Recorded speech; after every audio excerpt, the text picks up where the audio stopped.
तेलंगाना में कांग्रेस की जीत की चर्चा हर तरफ है। चुनावी रणनीतियों की समझ रखने वाले भले ही प्रदेश कांग्रेस अध्यक्ष रेवंत रेड्डी को क्रेडिट दे रहे हैं, लेकिन रेवंत रेड्डी के साथ इलेक्शन कैंपेन का हिस्सा कौन था, उसके नाम की चर्चा कहीं नहीं हो रही। तो चलिए हम आपको बताते हैं उस शख्स का नाम जिसने रेवंत रेड्डी को तेलंगाना फतह कराने में सहयोग किया, जिसकी नीतियों की बदौलत केसीआर चारों खाने चित हो गए। तो उस महारथी का नाम है सुनील कनुगोलु। सुनील कनुगोलु वो शख्सियत है जिन्होंने तेलंगाना में पीसीसी चीफ रेवंत रेड्डी के लिए जमीन तैयार की, उनके लिए इलेक्शन कैंपेन और जिताऊ कैंडिडेट्स के नाम तय की, और नतीजा सबके सामने है। तेलंगाना में कांग्रेस 64 सीटें जीतकर सरकार बनाने की तरफ कदम बढ़ा चुकी है। मुख्यमंत्री का सेहरा रेवंत रेड्डी के सिर पर बंधेगा। कांग्रेस आला कमान ने रेवंत के नाम पर फाइनल मुहर लगा दी। हार के बाद केसीआर अज्ञातवास पर चले गए।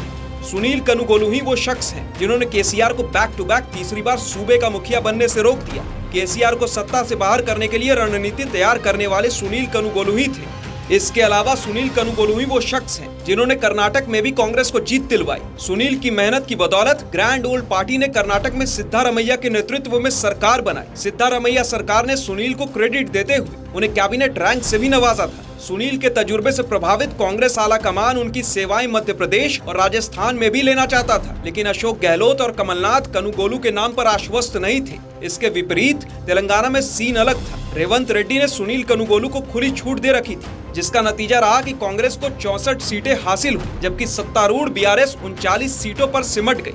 सुनील कनुगोलु ने तेलंगाना और कर्नाटक में कमोबेश एक जैसी नीतियां अपनाई। दोनों राज्यों में कांग्रेस के इलेक्शन कैंपेन एक जैसे थे। दोनों राज्यों में कांग्रेस पार्टी ने सत्ताधारी सरकार के खिलाफ भ्रष्टाचार के मुद्दे को हथियार बनाया, जिससे जनता सीधे तौर पर जुड़ी। इसके अलावा जनता को कल्याणकारी योजनाओं की गारंटी थी। इन नीतियों ने कांग्रेस के लिए खूब वोट बटोरे। 40 वर्षीय सुनील कनुगोलु का कद और तजुर्बा किसी लिहाज से प्रशांत किशोर से कम नहीं। इनकी रणनीति पर अमल करके कांग्रेस ने केसीआर के खिलाफ भ्रष्टाचार के मामलों को उजागर किया। यही स्ट्रैटेजी कर्नाटक विधानसभा चुनावों में भी अपनाई गई थी। सुनील कनुगोलु बतौर चुनावी रणनीतिकार बीजेपी का भी हिस्सा रहे हैं। उन्होंने तब बीजेपी के लिए कई इलेक्शन कैंपेन लॉन्च की जो बेहद सफल रहे। 2018 कर्नाटक विधानसभा चुनाव में सुनील की रणनीति की बदौलत बीजेपी ने 104 सीटें जीती और सबसे बड़ी पार्टी बनकर उभरी।